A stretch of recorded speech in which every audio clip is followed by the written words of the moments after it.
Salut à tous et bienvenue sur la chaîne. Je m'appelle Émile Garnier et ici, on parle de voitures sous tous les angles, entretien, astuces pratiques, fonctionnement des moteurs et bien plus encore. Si vous voulez mieux comprendre votre véhicule et éviter les erreurs coûteuses, vous êtes au bon endroit. Pensez à mettre un j'aime, à vous abonner à la chaîne et à regarder la vidéo jusqu'à la fin. Vous y trouverez des infos vraiment utiles. Comme on peut facilement le comprendre à partir de l'index d'usine, l'Audi A6, C7 appartient à la 7e génération de voitures. De classe à faire de cette marque et en même temps à la 4e génération du modèle A6, jusqu'en 1994, lorsqu'il y a eu un changement. Du système de désignation des modèles, ces voitures étaient appelées Audi 100, et la première A6 de la génération C4 était une version restylée de l'Audi 100 C4. Naturellement, le développement ne s'est pas arrêté là. En 1997, la génération C5 a vu le jour, et en 2004, la C6. L'Audi A6 et 5 a permis à la marque de réaliser un rêve de longue date de la direction, briser la domination des voitures avec une étoile à 3 branches dans le segment des berlines d'affaires sur le marché allemand. En outre, la 2/6e, Audi a été nommée voiture numéro 1 en Europe, à Genève, et le magazine Auto, Motor und Sport a désigné le modèle comme la voiture de classe de l'année. En conséquence, l'Audi A6 est restée la voiture de classe à faire la plus vendue en Europe pendant 2 ans, et il a fallu quelques années à la Mercedes classe pour reprendre le maillot jaune du leader. La nouvelle génération des A6, portant l'indice externe C7 et la désignation interne type 4G, est apparue en 2011. La voiture a été construite sur la nouvelle plateforme MLB de Volkswagen, une plateforme modulaire avec une disposition longitudinale des moteurs, qui a servi de base au développement de modèles Audi tels que la 4, le Q5, la 7, la 8, le Q7, ainsi que la Porsche Macan. Conformément à toutes les tendances, la voiture a légèrement grandi par rapport à son prédécesseur, sa longueur a augmenté de 76 mm, son empattement de 69 mm et sa largeur de 18 mm. Le concepteur principal du projet, Jürgen Löffler, tente de résoudre 3 tâches principales. Premièrement, rendre la voiture aussi semblable que possible à la 8, deuxièmement, rester dans un style conservateur et troisièmement, donner l'impression d'un maximum de sportivité et d'agressivité, à la fois par rapport à son prédécesseur et au sein de la gamme Audi. Tout s'est très bien passé, surtout si l'on tient compte du fait que les concepteurs ont réussi à obtenir d'excellentes performances aérodynamiques. Le coefficient de résistance CX est égal à 0,25. Le modèle C7 est entré en production avec 2 types de carrosserie, berline et break, qui recevaient traditionnellement l'ajout avant à son nom, et la production de la 7 liftback à 4 portes, techniquement proche, a commencé un peu plus tôt. Le marché européen proposait une gamme de 2 moteurs à essence, atmosphérique avec un volume utile de 2,8 litres et une capacité de 204 chevaux et V6 turbocompresse avec une capacité de 300 chevaux, et 2 moteurs diesel avec un volume de 2 et 3 litres avec plusieurs variantes de forçage. Ils étaient associés à une boîte manuelle à 6 vitesses et à une boîte robotisée à 7 vitesses avec double embrayage unidestronique, ainsi qu'au système de transmission intégrale 4 roues de la société et à la suspension pneumatique en option. Les voitures du marché américain étaient équipées un peu différemment, les acheteurs se voyaient proposer une version initiale à traction avant avec un moteur turbo-essence 2.0 TFSI de 180 chevaux, et aux États-Unis, ces voitures étaient vendues avec une transmission à variation continue ou une transmission hydromécanique Tiptronic ZF 8 HP à 8 vitesses, et au Canada uniquement avec une transmission hydromécanique, et les versions avec des variantes puissantes étaient équipées exclusivement d'une transmission automatique traditionnelle à 8 vitesses. En outre, pendant un certain temps, l'A6 a été vendue aux États-Unis avec une motorisation hybride, mais cette version n'a pas eu beaucoup de succès. En 2012, à Genève, une variante, tout-terrain, du modèle a été présentée, obtenue en combinant la transmission intégrale 4 roues, le type de carrosserie break et la suspension pneumatique contrôlée, naturellement avec une protection en plastique de la partie inférieure de la carrosserie. Traditionnellement, la voiture s'appelait A6 Allroad 4 roues, de tels universels croises ont été produits pour la 4, ainsi que pour l'Audi A6 des générations C5 et C6, mais ces voitures, ainsi que les berlines sportives R6, les universels sportifs RS6 avant et LA6 et l'allongée du marche chinois doivent être considérés comme des modèles distincts. Les ventes officielles de l'Audi A6, C7, en Russie commencé en 2012, et les configurations proposées étaient un mélange de voitures. Des marques européens et américains. La version principale et la plus massive était la version à traction avant avec un moteur de 2 litres et un variateur. Les versions plus puissantes du marque russe étaient équipées d'un robot S-tronic. En 2013, l'assemblage en grande série de l'A6 a été organisé à l'usine de Kaluga. L'objectif principal était de contourner l'interdiction d'achat de voitures importées par les agences gouvernementales, et l'A6 a immédiatement commencé à remplir les garages concernés. Les fonctionnaires et les députés élus ont beaucoup apprécié le confort, la qualité des matériaux intérieurs, la fiabilité et le remplissage. Avec une variété d'options, y compris les phares LED matriciels, les systèmes électroniques d'aide à la conduite et l'écran de projection. Ainsi qu'un système audio de qualité. En 2018, il y a eu un autre changement de génération, et ces A6 migrent vers le marché secondaire, donnant à ceux qui veulent acheter une berline d'affaires haut de gamme pour un prix raisonnable. Aujourd'hui, l'A6, C7, se négociait entre 1 et 1,15 million, pour les voitures de 2011 à 2012 ayant un kilométrage élevé, et 2,3 à 2,5 millions, pour les voitures ayant moins de 100 000 km. Les voitures équipées d'un moteur turbo à essence de 2 litres et d'un variateur coûtent quant à elles de 1 à 2 millions, celles équipées du système 4 de 1,1 à 2,5 millions, les versions diesel de 1,3 à 2,5 millions et les versions 3.0 TFSI de 1,1 à 2,3 millions. En fait, cela signifie que l'acheteur a la possibilité d'acquérir une voiture parfaitement équipée d'une marque prestigieuse pour le prix d'un nouveau crossover chinois, et pas le plus cher, ou d'une Lada Vesta NG. Mais pour prendre une telle décision en toute connaissance de cause, il convient de prendre connaissance des avis des propriétaires. Des A6 sur l'Internet, ce qu'ils reprochent à ces voitures et ce qui suscite une admiration sincère. L'Audi A6, en tant que représentante de la classe affaires de la marque Premium, a toujours été assez cher. Naturellement, le passage à la catégorie D, voiture avec kilométrage, a fait baisser sensiblement le prix d'achat possible, mais les événements récents sur le marché de l'automobile l'ont à nouveau élevé à une hauteur décente, la barre inférieure des prix se situe entre 1 et 1,3 million de roubles, et si nous nous concentrons sur le milieu de la fourchette de prix, alors, en choisissant l'A6, il est souhaitable d'avoir 1,5 à 2 millions dans votre poche. D'accord, ce n'est pas une petite somme pour une voiture à l'âge de 9 à 10 ans. Et cet edge doit vous faire réfléchir, vos capacités financières seront-elles suffisantes pour entretenir une telle voiture? Tout d'abord, vous devrez certainement investir dans la voiture que vous avez achetée. Certains ont de la chance et s'en sortent avec une somme modeste de 30 à 50 000 euros, tandis que pour d'autres, la remise en état de la voiture peut coûter 150 à 200 000 euros. Deuxièmement, la voiture doit être entretenue, d'autant plus que de nombreux auteurs de commentaires répètent avec insistance qu'Audi ne cause pas de problèmes graves à condition d'être entretenu de manière compétente et régulière. Cependant, de nombreux propriétaires considèrent le coût de l'entretien comme un inconvénient important, voire le principal inconvénient du modèle. Selon eux, l'entretien de la voiture coûte entre 15 et 25 000 roubles, et l'intervalle prescrit par le constructeur, une fois par an ou tous les 15 000 km, ce qui arrivera plus tôt, au fur et à mesure que la voiture vieillit, il est souhaitable de le réduire et de le multiplier par 1,5 ou 2. Et il y a aussi les gros Théo, dont le prix peut atteindre 2 cents à 2 cents 30 000. Il faut donc prêter toute l'attention nécessaire aux aveux de ce genre, le principal inconvénient de cette voiture est le prix de l'entretien, car il ne sera probablement pas possible de l'entretenir correctement avec un ami dans un garage, sous bière, et même si vous avez des amis dans les services de profilage, les pièces de rechange sont encore assez chères. Si vous ajoutez des details, alors j'ai, pendant un an, englouti près de 150 000 roubles rien que pour l'entretien et le remplacement de quelques pièces importantes, joints à rotule interne, coussin du moteur et chaîne de distribution, réfléchissez bien pour savoir si vous pouvez la garder.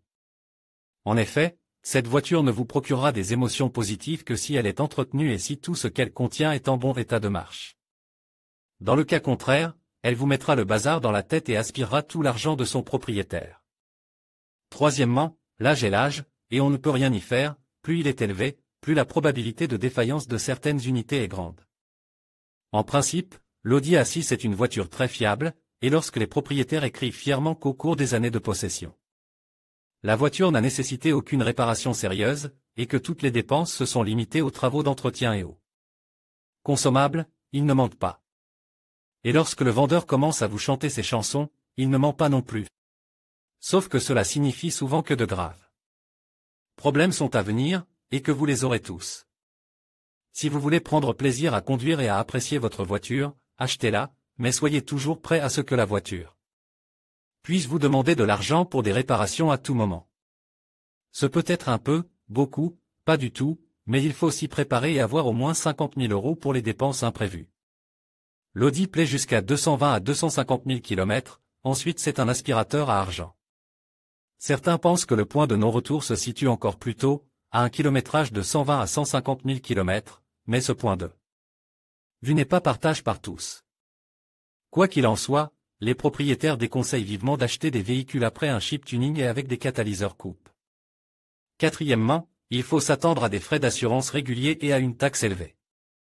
En ce qui concerne les taxes, vous pouvez bien sûr opter pour la variante la plus massive, dotée d'un moteur de 2 litres de 180 chevaux, et vous ne devrez alors pas payer plus de 9 000 roubles, ce qui est tout à fait abordable pour de nombreuses personnes.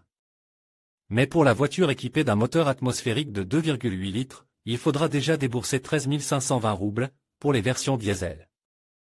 De 245 chevaux, 18 375, et pour les variantes les plus puissantes équipées d'un moteur turbo de 3 litres 45 000 à 46 500, et c'est déjà sensible. Et vous ne pouvez pas vous passer d'une assurance coque dans le cas de l'Audi A6, parce que la voiture est presque entièrement en aluminium, et les travaux avec des panneaux de carrosserie en aluminium sont assez coûteux et assez chers. Audi est une marque conservatrice. Du moins en termes de design. Elle ne se livre pas à des expériences extravagantes, car son client est une personne solide, riche et bien établie, qui n'a pas besoin d'originalité. C'est comme pour les vêtements, une tenue à la mode cessera très vite d'être à la mode, car d'autres solutions le deviendront, mais un costume d'affaires solide restera d'actualité pendant très longtemps. Les propriétaires écrivent à propos de l'extérieur de l'Audi A6 qu'ils l'aiment bien, je l'ai acheté à cause de son apparence. Elle est belle et chère, mais l'essentiel est qu'elle n'est pas démodée. La voiture de 2013 est toujours d'actualité en général, la voiture a l'air représentative même en 2020, notent les propriétaires. Et ils ont toutes les raisons de le faire. Bien sûr, il y a des sons dans les critiques et certaines critiques. Par exemple, quelqu'un peut ne pas aimer la similitude des modèles de différentes classes au sein de la gamme, l'A4, l'A6 et l'A8. Ne peuvent pas être distingués au premier coup d'œil, oui, de plus près les différences seront visibles, et si elles se trouvent l'une à côté de l'autre, encore plus, mais seuls les propriétaires peuvent les reconnaître séparément. J'imagine le visage du propriétaire d'une A8 à qui l'on demande combien il la donne pour ces « si ». Il y a quelques revendications et directement sur le design de l'A6, l'apparence de l'A6 est aussi assez controversée. Si la face et les côtes de la commande, l'arrière a été dessiné manifestement à la 8, et lorsque De Silva était en vacances ou en congé de maladie. Lorsque j'ai vu ce chef-d'œuvre, la première chose à laquelle j'ai pensé, c'est que je l'avais déjà vu quelque part. Exactement. Sur une Passat. Mais tout le monde considérait que le design de la face avant est réussi, beau et modérément agressif. Il n'y a rien d'étrange à ce que les propriétaires évaluent le niveau de confort acoustique de manière très différente dans leur commentaire, qu'il s'agisse d'une voiture ultra-budget du type boîte de conserve sur roue ou d'une voiture de luxe. Dans tous les cas, ils n'ont pas de critères d'évaluation objectifs, ils n'enregistrent pas les relevés de l'appareil de mesure du bruit dans différentes situations, et leurs évaluations ne sont basées que sur leurs propres impressions et leurs expériences antérieures. Cependant, j'ai été surpris par le nombre d'évaluations négatives du bruit dans l'habitacle de l'Audi A6.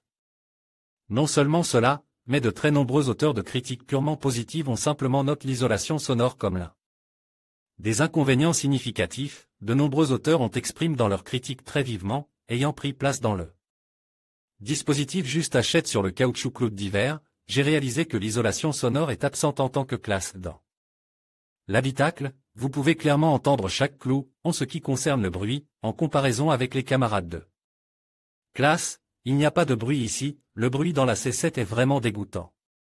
En même temps, beaucoup précisent que nous parlons exclusivement de comparaison dans le cadre des camarades de classe des 3 grands allemands, l'isolation phonique est la pire des trois, les arches sont bruyantes, surtout sur les mauvaises routes.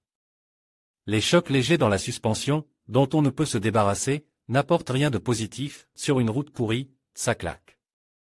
On dirait que la suspension est en panne, bien qu'il s'agisse à 100% d'un élément constructif. On le ressent surtout en hiver, lorsque la suspension n'est pas chauffée, et, franchement, on a parfois la sensation irritante d'un chariot, même en remplaçant complètement tous les nœuds, y compris les boulons, par des nouveaux, le bruit du travail de la suspension ne peut pas être éliminé, et de légers chocs à peine perceptibles sur les petites bosses sont encore audibles. Au début, c'était gênant, puis, apparemment, je m'y suis habitué.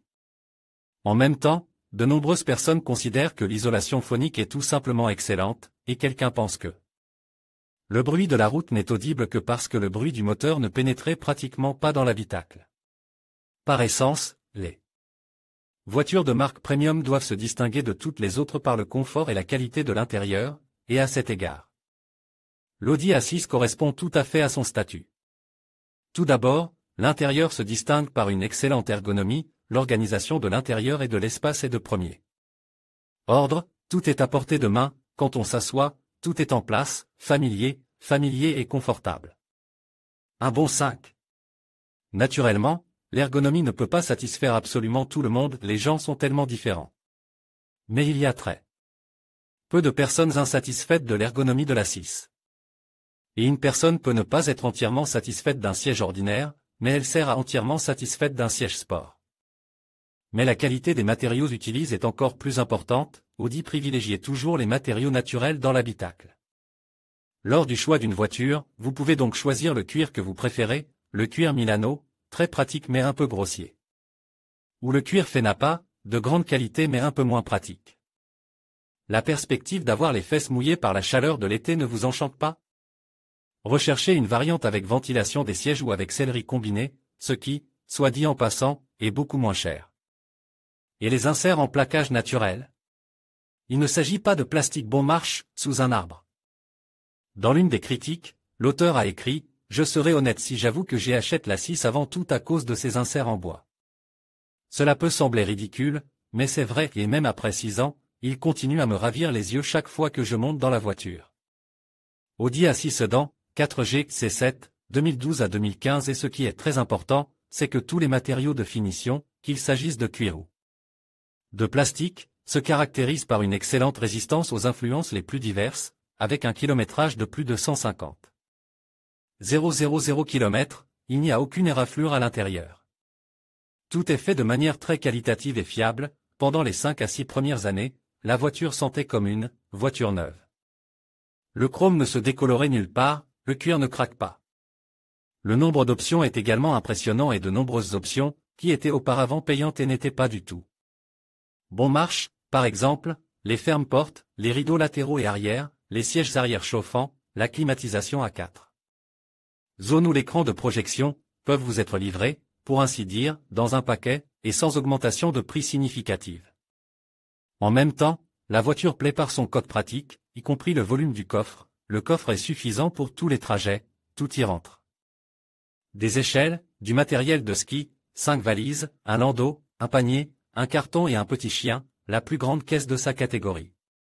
Le chargement d'un landau ou d'un ensemble de roues dans un coffre, sans déplier la rangée arrière, ne pose aucun problème, avec l'ajout d'une famille, j'ai été agréablement surpris par la capacité d'un coffre, le landau entre sans problème avec un berceau. Et un parc pliant s'y adapte également. Je me suis rendu compte de la beauté de la chose seulement quand j'ai vu que d'autres devaient parfois pousser le tout partiellement dans le salon. Il y a bien sûr de petites critiques dans ce plan, par exemple, j'ai rencontré des plaintes concernant la quantité insuffisante de récipients pour les babioles, peu de poches. Même un thermos ne peut pas être mis quelque part. Même un thermos ne peut être posé nulle part, tout vole dans tout le salon. Mais, vous en conviendrez, ce genre de problème ne peut être qualifié de sérieux. Certes, tout peut se casser dans une voiture de 10 ans, mais, selon l'esprit collectif de la communauté des propriétaires d'Audi A6, la seule chose qui tombe vraiment souvent en panne, ce sont les boîtes de vitesse. Cependant, le plus souvent, elles tombent en panne, humainement, laissant une opportunité de se rendre au centre de service. Presque toutes les Audi A6 de la génération C7 vendues sur le marché des pièces détachées sont équipées soit du variateur multitronique. Développé par Audi en collaboration avec Luc, qui fonctionnait avec le moteur turbo de 2 litres, soit de la boîte robotisée. Présélective à cet rapport à double embrayage humide-estronique, qui était utilisé avec toutes les autres variantes de moteur. Le variateur et le robot ont tous deux leurs mérites et leurs adeptes, mais ils posent également des problèmes. Le variateur, qui est naturel, fournit une accélération fantastiquement douce, et il est très bon si vous vous déplacez calmement. D'un point A à un point B, le variateur après la 7G électronique est juste un conte de fées, pas de changement, pas d'ennui, d'hésitation. Juste une traction à n'importe quelle vitesse. Mais il ne tolérait pas du tout la course, vous ne pouvez pas accélérer brusquement dès le départ, vous ne pouvez pas rouler à des vitesses interdites, vous ne pouvez pas rouler sur la neige. Néanmoins, les propriétaires conviennent que tout variateur est une loterie, vous ne savez jamais quand vous devrez l'emmener au service pour une révision. Et la réparation d'un variateur n'est pas bon marche. Le plus souvent, les cartes électroniques de l'unité de contrôle tombent en panne, à 140 000 km, j'échange les cartes électroniques numéro 1 et numéro 2 de l'unité de contrôle, et à 300 000 km, j'ai dû changer à nouveau les mêmes pièces, lorsque le kilométrage a dépassé 100 000 km, la chose la plus intéressante commence, la boîte CVT est tombée en panne, pour être plus exact, une certaine carte, dont la réparation m'a coûté 50 000 €. Selon les propriétaires, le variateur, s'il n'est pas déchiré et s'il n'est pas charge de remorque, survit tranquillement jusqu'à 150 à 180 000 km, bien qu'au tournant des 60 à 80 000 km, il puisse être nécessaire de remplacer l'embrayage. Mais on ne sait pas ce qui se passera ensuite, car la boîte elle-même se compose de 2 arbres et de 2 chaînes, qui coûtent 850 000 roubles s'ils sont neufs et d'origine, et 960 roubles s'ils sont neufs, alors que la voiture elle-même n'est pas beaucoup plus chère. Le robot a également suffisamment de problèmes de fonctionnement, l'accélération, bien sûr, grâce à la boîte estronique est excellente. Les vitesses s'enclenchent rapidement, avec une légère secousse sous les fesses lors d'une accélération intensive, et absolument pas ressenti en conduite urbaine normale. Toutefois, il faut s'attendre à une secousse très décente, presque une bosse, si l'on lâche l'accélérateur, que l'on freine, puis que l'on remet les gaz. Dans les voitures des premières années de production, la mécatronique tombait souvent en panne, et elle était remplacée soit sous garantie, soit sous garantie étendue, culant dessus. C'est pourquoi, lorsque vous choisissez une voiture, vous devez absolument vérifier si la mécatronique a déjà été remplacée. Si c'est le cas, vous pouvez respirer et considérer que de nombreux problèmes vous échapperont. Il faut toutefois garder à l'esprit que le système estronique n'aime pas la surchauffe, et qu'il surchauffe surtout dans les embouteillages. Les propriétaires expérimentés conseillent de passer périodiquement en mode MOS dans de telles conditions, en augmentant le régime du moteur. Cela permet d'augmenter la circulation de l'huile et d'améliorer le refroidissement. Mais si vous pensez que le robot ne se réchauffera pas sur une autoroute à grande vitesse, vous vous trompez. Par conséquent, il est souhaitable de s'arrêter tous les 5 cents à 600 km pendant au moins une demi-heure en cas de chaleur. Sur le forum du profil, il est écrit que l'épaule maximale sans arrêt prolonge est d'environ 900 km. Pourtant, nombreux sont ceux qui apprécient la boîte estronique, car, selon les auteurs des commentaires, elle permet de révéler tout. Le potentiel d'Audi, la traction, le transfert sans perte du couple aux roues et l'adhérence à la chaussée, c'est un vrai bonheur. Peu importe qui ne déteste pas la boîte estronique, c'est la meilleure boîte aujourd'hui. Oui, elle a parfois besoin d'être révisée, oui, elle n'est pas bon marche, mais elle en vaut la peine. En principe, presque aucun propriétaire d'Audi A6 n'exprime de mécontentement sérieux quant à l'appétit de sa voiture, bien qu'il n'y ait pas encore d'unanimité à ce sujet. Il est clair que les propriétaires de voitures diesel expriment le plus grand plaisir, le diesel, c'est super. Il consomme 9 à 11 litres au lieu de 15 litres sur les mêmes trajets qu'avant avec de l'essence, la consommation est de 6 à 7 litres. En ville est de 5 à 12 litres sur l'autoroute, 110 km/h 5, 160 km/h 7, 210 km/h 12 litres. En gros, les propriétaires parlent d'une consommation d'environ 9 litres 100 km en ville et de 6,5 à 7 litres sur l'autoroute. Ce en combinaison avec une transmission intégrale et un dynamisme qui n'a rien à envier à certains hot-hatch. Naturellement, les propriétaires de versions dotées de puissants moteurs turbo de 3 litres sont ceux qui ont le plus d'appétit. Route en mode free, 14 à 15 litres 100 km, en mode modéré octobre 2011. La nausée à 90 montre même 6 à 7, en ville 15-16. En général, de telles voitures n'ont pas une consommation inférieure à 15. Mais personne ne se plaint, au contraire, ils écrivent sur la petite consommation d'essence pour une telle puissance. Les propriétaires de voitures équipées d'un moteur atmosphérique de 2,8 litres sont les plus mécontents, en ville 18 L 100 km. Pour rouler sur l'autoroute 10 à 11 litres. Conduite normale en ville 15 litres. Personne ne mentionne même une consommation en ville inférieure à 15 litres 100 km.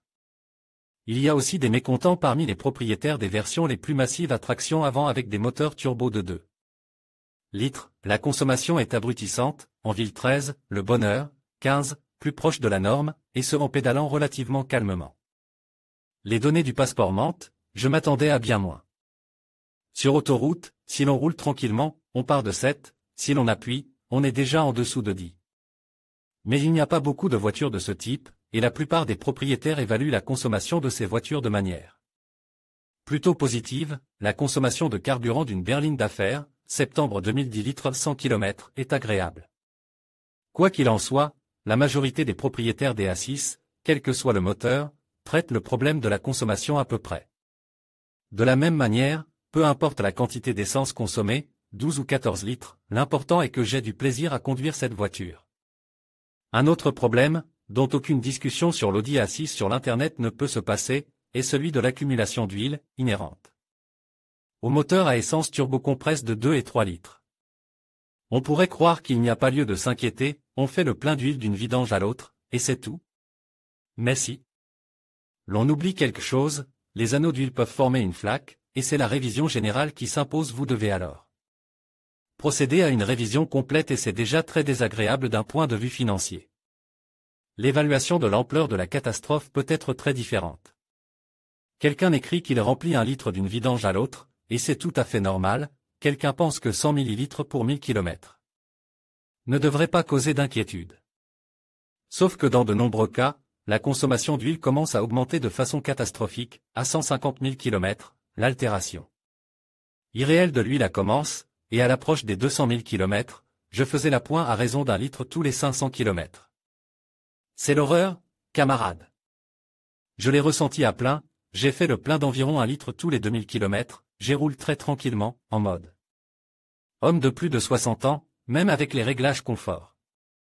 En 3 à 4000 km, la voiture a bu 1 litre d'huile. En fait, la gravité de la consommation d'huile dépend beaucoup du mode de conduite. Le moteur consomme le plus d'huile dans un cycle urbain en dents de scie, moins lorsqu'il roule régulièrement sur l'autoroute. L'un des propriétaires écrit dans son rapport, « Pendant que j'avais la voiture, je conduisais domicile-travail, bien et les week hors de la ville, ce qui fait qu'elle consommait 1 litre d'huile pour 1000 km dans ce style de conduite. Je l'ai vendue à un type qui est constamment en mouvement et d'une vidange à l'autre, elle consomme 0,5 litres. En général, il y a 2 choses à prendre en considération. Tout d'abord, si le propriétaire vous dit, lors de l'achat, que le moteur ne consomme pas d'huile, il est très probablement en train de mentir. L'altération de l'huile est inhérente à presque tous les moteurs à essence turbocompresse de cette Audi, c'est leur particularité. La question n'est que dans l'expression de ce phénomène. Deuxièmement, ces moteurs turbocompresse d'une cylindrée de 2 ou 3 litres aiment tourner. N'ayez donc pas peur de lui donner du gaz. Sinon, pourquoi acheter de telles voitures? Il faut admettre que le stéréotype, lancé par le grand et terrible Jeremy Clarkson, s'impose sur Internet, on dit que les voitures Audi sont trop ennuyeuses et rationnelles et méritent la définition, ni poisson ni chair, par rapport aux autres marques des 3 grands Allemands. En effet, à première vue, l'Audi A6 n'a pas d'atout aussi brillant que ses concurrentes, ni la vivacité et l'audace des bavaroises, ni la solidité confortable des voitures de Stuttgart. Mais cette voiture, même dans sa version de base à traction avant avec un moteur de 180 chevaux, offre un excellent équilibre entre la dynamique, la maniabilité et le confort. En effet, l'A6 de 2 litres équipée d'une transmission à variation continue ne donne pas au conducteur la sensation d'une accélération digne d'un ouragan. Selon eux, la voiture accélérée, en douceur et sans à-coups, et long, se sent comme un conducteur de trolleybus. Néanmoins, l'accélération à 100 km/h en 8,7 secondes ne peut évidemment pas être qualifiée d'indicateur d'une superbolide, mais elle est tout à fait suffisante pour ne pas se sentir inférieur sur la piste. Aucun des propriétaires de ce type de voiture ne se plaint dans ses commentaires de difficultés à dépasser, et la trajectoire à haute vitesse est parfaitement maintenue. Pour les déplacements en ville et sur l'autoroute, 180 chevaux étaient tout à fait suffisants. La voiture est légère, vous ne vous sentirez pas comme un légume. Lors des dépassements, il vous suffit de pousser le mode sport avec le levier sur vous et de dépasser joyeusement. Le 200 reprend normalement, comme un tramway, variateur tout de même. Mais les propriétaires des versions puissantes, diesel et essence, sont franchement ravis de la dynamique. Si vous activez le mode sport, c'est une véritable fusée. La vitesse et le freinage sont très agréables. L'Audi A6 est une flèche, une fusée, un étalon acéré, quel que soit le nom que l'on donne à cette belle et luxueuse voiture. Les voitures diesel méritent un respect particulier. Chaque fois que je me mets au volant, je ressens du plaisir. Le moteur est tout simplement fou, 6,1 S jusqu'à 100. Je ne l'ai pas cheap, il me suffit toujours et partout. La dynamique est folle, vous n'avez aucun doute lors des dépassements. Quant à la maniabilité, elle est considérée comme l'un des principaux avantages du modèle par les propriétaires de toutes les versions. Le volant est magique. En général, la voiture s'adapte à la dynamique de conduite actuelle, si le réglage est en mode automatique. Ce n'est pas sans raison que les critiques écrivent souvent « Audi 104 c'est de l'argent pour du vent ». Nombreux sont ceux qui soulignent le fait que le système 4 procure le plus grand plaisir de conduire l'Audi A6, 4 c'est génial. Enfin, en hiver, on peut démarrer normalement, sans grincement furieux des pneus ni clignotement du témoin jaune de patinage. La direction est différente, j'aime ça, je peux faire en toute sécurité des manœuvres sur la route que je ne me permettais pas avant. Le système de transmission intégrale ne laisse pas la voiture s'enliser et tient parfaitement la route. Je n'ai pas regret d'avoir acheté une Audi avec son système de transmission intégrale 4 En raison de cette stabilité, il peut même y avoir un faux sentiment de permissivité, et les auteurs des critiques l'écrivent très franchement, la transmission intégrale donne un sentiment de stabilité et de sécurité totale, mais jusqu'à un certain point. C'est-à-dire qu'un débutant conduit dans la neige, tout va bien, l'adhérence est super, il se réjouit, commence à se balancer. Puis il prend peur et lâche l'accélérateur dans un virage et c'est tout, il est parti. On pourrait croire qu'une voiture aussi jeune en termes de design que l'Audi A6 génération C7 devrait être sérieusement à la traîne. Des modèles modernes en termes de saturation de l'électronique. Mais non, la voiture en est tout à fait pourvue. Mais seulement, tout le monde n'aime pas les algorithmes sur lesquels elle fonctionne. De nombreux propriétaires s'indignent, parfois pour de très bonnes raisons. Pourquoi les ingénieurs ont-ils décidé qu'il serait pratique pour moi de travailler selon leurs algorithmes? Pourquoi la voiture coupe-t-elle le contact si j'ouvre la porte du conducteur pour une raison quelconque? Pourquoi ne puis-je pas ouvrir le coffre avec la clé dans ma poche lorsque le moteur tourne, par exemple au chalet, et pourquoi dois-je courir jusqu'à la porte du conducteur et l'ouvrir avec le bouton? De nombreuses personnes mentionnent la fonction d'ouverture du coffre, avec la clé, avec un mot doux, la clé tombe constamment. Si vous la codez, elle s'ouvre et se ferme plusieurs fois, puis vous devez rebrancher la lanière et entrer les codes. La pédale virtuelle, c'est-à-dire la possibilité d'ouvrir le compartiment à bagages sans contact, suscite encore plus de plaintes. Comment cela a-t-il été conçu? Une personne marche, disons avec des cartons, ses mains sont occupées, elle s'approche de la voiture, fait un geste du pied sous le pare-choc, et le couvercle du coffre s'ouvre. Comment cela fonctionne-t-il? Ça ne fonctionne pas. 40 minutes d'agitation du pied droit sous le pare-choc, à la grande joie des voisins du garage. Résultat, une jambe droite trop gonflée et 3 tentatives réussies d'ouverture du coffre, accompagnées de grands applaudissements.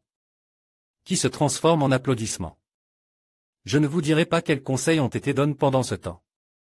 Il y a beaucoup d'électronique, qui essaie de penser à votre place, mais la pensée s'avère ne pas être tout à fait dans le thème. Et pas toujours à l'endroit. Par exemple, lorsque vous ouvrez la porte du conducteur alors que le moteur tourne, le frein à main est serré, et si vous quittez la voiture avec la clé, la voiture est éteinte. En d'autres termes, si vous quittez la voiture pour fermer le garage, la voiture s'arrête et le frein à main est serré. Ce n'est pas toujours une expérience heureuse. C'est particulièrement ennuyeux lorsque vous essayez de faire entrer la voiture dans le garage et que, ne sentant pas les dimensions, vous sautez 3 fois de la voiture pour voir si le museau passe ou non. Démarrer 3 fois la voiture et desserrer le frein à main est une véritable plaie, parfois au point de faire grincer des dents. Ou ce moment, en cas de risque d'accident, les protentionneurs de ceinture de sécurité sont actives, les fenêtres et les portes sont fermée et le système de freinage est actif. Après l'accident, les portes s'ouvrent, les feux de détresse s'allument, la batterie s'éteint. Et c'est parti pour la dépanneuse, la voiture ne peut plus être démarrée que dans une station-service. Autre situation possible, décrite par un autre propriétaire, vous entrez dans une station de lavage automatique. Le levier est au point mort pour laisser le convoyeur rouler la voiture, et en même temps, le laveur, muni d'un cure-chai, ouvre la porte du conducteur pour laver le bas de la porte et le seuil. Et là, bang, le frein à main se desserre, la voiture est traînée, et vous appuyez frénétiquement sur la pédale de frein et sur le bouton du frein à main. D'une manière générale, je ne comprends pas cet intérêt malsain pour l'activation constante du frein à main. Apparemment, les gars d'Ingolstadt n'ont jamais été sérieusement surpris avec des plaquettes de frein gelées à 30. Mais moi, si. Et bien sûr, le principal irritant pour de nombreuses personnes est le système Start-Stop, ou plutôt le fait qu'il peut être désactivé. À partir du menu, mais seulement jusqu'à ce que vous éteigniez vous-même le moteur. Pourquoi ne pourrait-on pas faire en sorte que ce mode puisse être désactivé en permanence via l'ordinateur de bord? Préparer un voyage avec l'A6, c'est un peu comme démarrer un hélicoptère, avec les interrupteurs à bascule allume, tac à start. Stop-off, auto-hold-on, permission de décoller. Et ce rituel complexe est répété en permanence.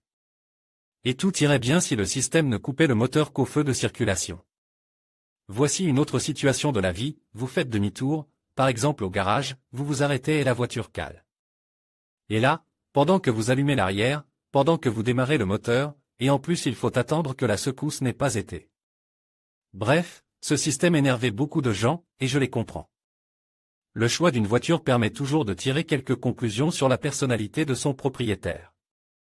La personne qui a choisi l'Audi A6 de la génération C7 se déclarait sans ambiguïté comme une personne suffisamment riche, au moins capable d'entretenir une voiture de classe supérieure, mais en même temps peu encline à l'épatage, ni à la fanfaronnade bourgeoise. Derrière l'A6 ne plane pas un flair désagréable de « voiture de bandit », la voiture n'a pas la réputation de « voiture pour nouveau ». Riche, mais cette voiture offre vraiment un excellent équilibre de qualité, capable de satisfaire à la fois un amateur record de crissement de pneus dans les virages, et un connaisseur de confort sur les longs trajets. Et dans tous les cas, les 4 anneaux sur l'habillage apportent un certain statut, je l'ai acheté pour l'aspect, qui n'est pas démodé. On n'a pas honte de venir résoudre des questions sur une telle voiture, j'aime beaucoup la façon dont il vous accueille quand vous passez par cette voiture.